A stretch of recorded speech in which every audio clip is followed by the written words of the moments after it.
Welcome, ladies and gentlemen. This is your favorite first generation LordVucious Apollo Creed, here with another playthrough for all you happy people out there. This time, we're heading towards the Sega Genesis, playing a game that is near and dear to my heart, Saki, created by Vic Tokai.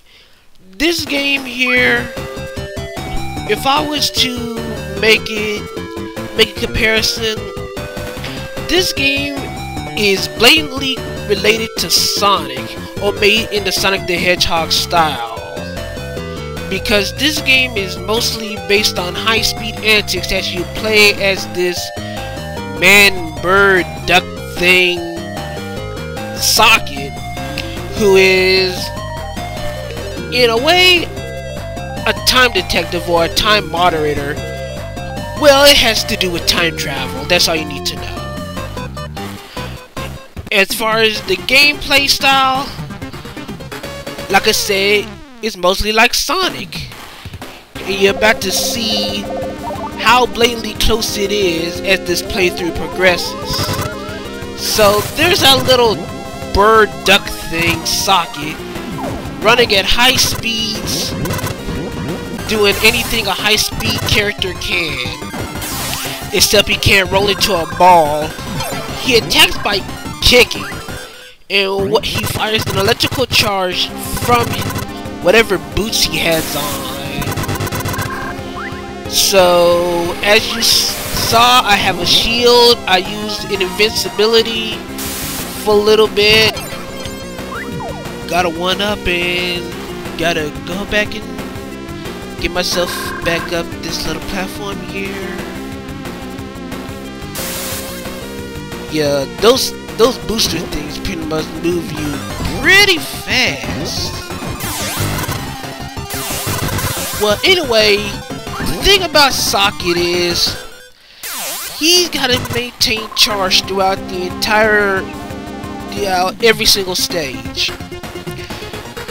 As you notice, he has an energy bar. This energy bar not only works as Socket's amount of health, but it also works as a bit of a time limit. If you stand still, you will gradually lose energy. Also, as you saw, every time he moves for a specific period of time, his health decreases faster.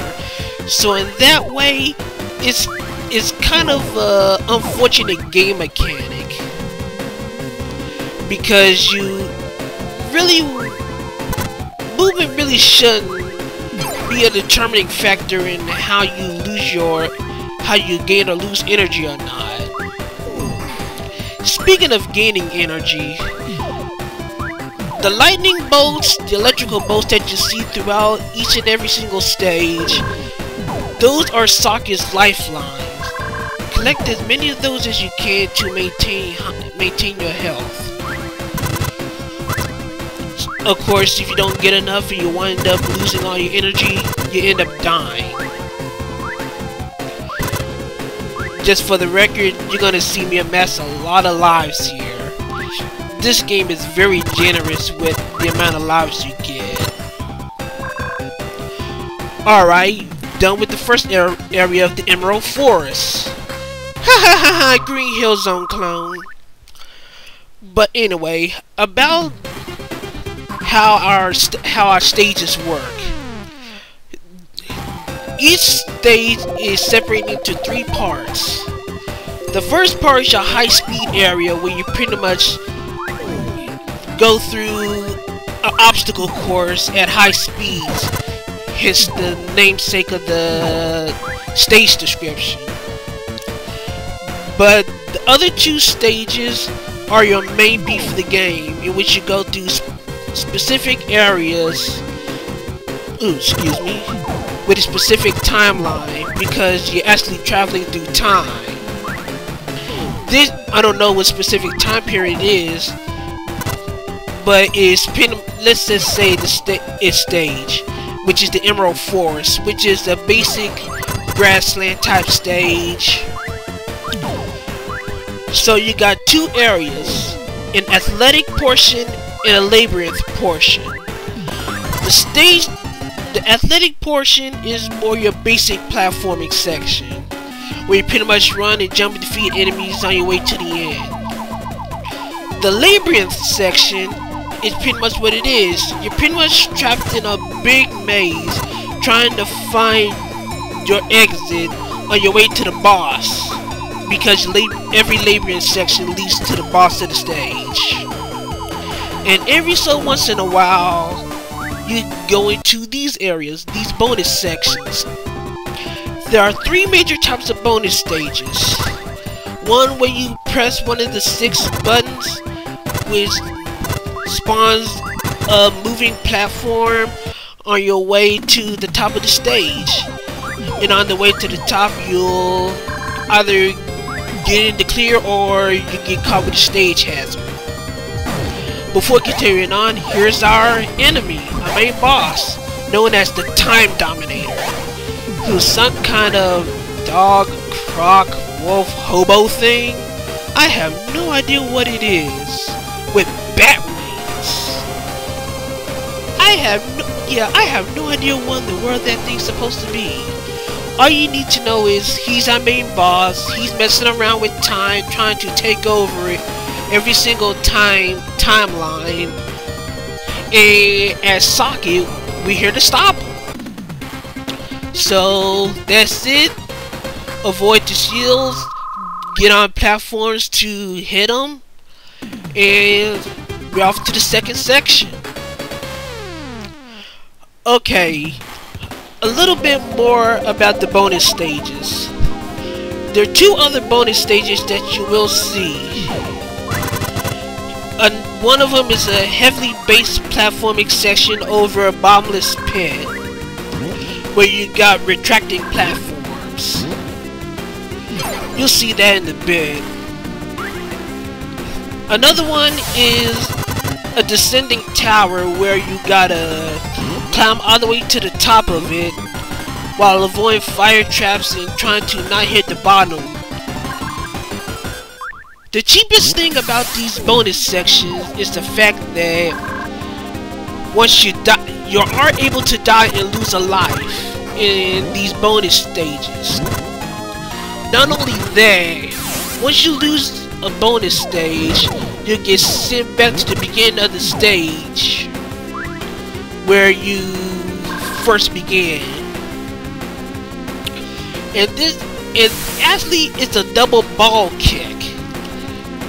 Because if you die, every time you die, you don't come back with full energy. You come back with half of the energy you started with. Which makes going through the rest of the stage, especially if you're stuck in a very tough section, it makes it even all the more harder. And that's kind of a bit of a gameplay flaw. Well, anyway, that being said, next up is Treasure Castle. I have no idea what time frame this is. I want to say it could be another medieval type section with all these castles and stuff, like the Emerald Forest, because you saw the castles in the background and all that, but I really don't know. It's been a long time since I played this game. This was one of the games I used to own when I had a Sega Genesis way back when.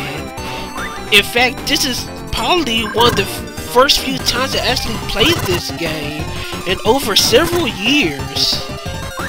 Probably not as long as Saturn Hand, but pretty close. So I'm probably gonna be doing a lot of stupid things a lot, so please don't mind the suckage in some parts of the game, cause it will be there. Anyway, Treasure Castle. The main gimmick of Treasure Castle is mostly, well, there are moving platforms all over the place, but I think this is heavily moving platform. Is a little more heavy on the moving platforms than, say, Emerald Forest. So you pretty much gotta be careful, because in fact these moving platforms can actually damage you if you let them crush you. Fortunately, they're not as prickish enough to be instant kill, but you still receive damage. So now we're done with the athletic section. Now for a labyrinth zone, where we gotta find where in the world we need to go. Ah, yeah. I mentioned already about Saki's attacks. I told you that he's able to kick some kind of electric shot from his boots. What I didn't tell you is that if you press up in the attack button, he's able to kick up. So you have yourself a vertical attack as opposed to just kicking horizontally. So get by these crushing log things, and we should be nearing a door. There we are. Oh, a very quick labyrinth. Oh, here's the one with the retracting platforms. This little bonus area that I was talking about. Honestly, I hate this version the most, cause yeah, mess up your timing on when the platforms comes back out and you're pretty much screwed. And there's as proof of concept, you saw when I came back to the beginning of the stage, I got half energy now. I don't have full energy like I did, so now I had to be really careful with how I traverse the stages and get as many lightning bolts as I can to recharge energy to some kind of decent level. Anyway, let's try this again. This time without the falling to our inevitable doom. But yeah, I do not like these types of bonus stages. But unfortunately, for some labyrinth, you have to go through these doors in order to get to the next part of the area on your way to the end. Other times, you might not even need to.